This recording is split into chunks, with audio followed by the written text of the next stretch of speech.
Let's turn to another drug, a class of agents, specifically Luspatercept, which has been studied mostly in MDS, but for anemia, but potentially has a role in myelofibrosis. We'll find out.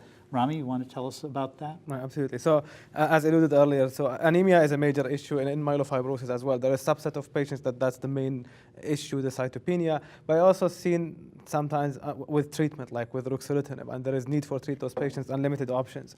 So luspatercept or sotatercept are new novel agents that target TGF beta pathway that in both diseases, at the beginning it was tested in MDS, obviously, was demonstrated to be overactivated in the pathway. And some of those ligands that, go through the TGF beta pathway, like GDF11, seems to be involved in terminal erythroid differentiation. So those drugs, luspatercept or sotatercept, are monoclonal antibodies that are fusion trap proteins. They bind the ligands before binding the receptor. In MDS, they were tested in phase 1, phase 2, showing promising efficacy, particular signal in patients with ring sideroblast or splicing mutation. Luspatercept is the one that moved forward in MDS. There was a phase 1, phase 2 study, and recently a phase 3 study that's a randomized clinical trial called the Medalist that finished accrual.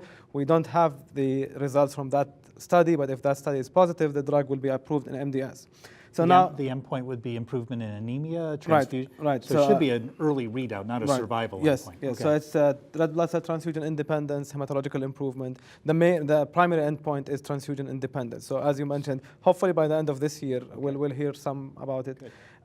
So obviously, the TGF beta pathway is also known to be activated in myelofibrosis, so it makes sense to test it in that disease. I think Surge Group already tested the sotatercept, which is the first drug that we were working on in the United States. Luspatercept was mostly developed in Germany, then came to the States. And I think in a pilot study presented by a Surge Group, they demonstrated that sotatercept was active in myelofibrosis patients, had the responses. Interestingly, all were females that responded in that study. Now we have a few males. All right, good.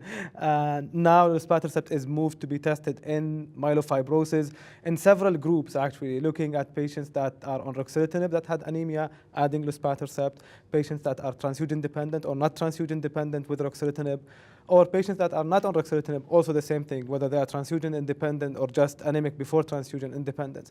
So I'd say definitely anemia is an unmet need in myelofibrosis, and this drug is promising and definitely worth testing, enrolling patients on trial. In terms of tolerability in the MDS setting, the drug is very well tolerated. It's used every 3 weeks as subcutaneous injection.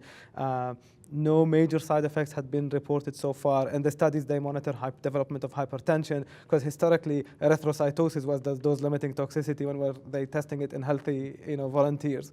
Some myalgias, but really no major red flag of toxicity so far. Well, I mean, clearly from the work of Alan Listic, your institution and others, the innate immunity is very important in the pathogenesis of MDS and likely other myeloid neoplasms. But this sounds a little bit like deja vu all over again. Don't I remember from 15 years ago looking at etanercept in MDS? Right, but they look at different pathway, and it was not looking really at the TGF beta pathway. There had been several attempts, like looking at those drugs targeting the inflammatory pathway. Yeah. In more recent years, we look at things that target the MAP kinase, like the RA614 we did with MD Anderson, several drugs. There were always small responses. The responses in MDS with luspatercept or sotatercept approach almost 40% unselected. And when you look at the patients with ring sideroblast, especially if they are not heavily transfusion dependent, the responses are in the range of 60%, which really seems very promising. So hopefully the results of the phase 3 will confirm that.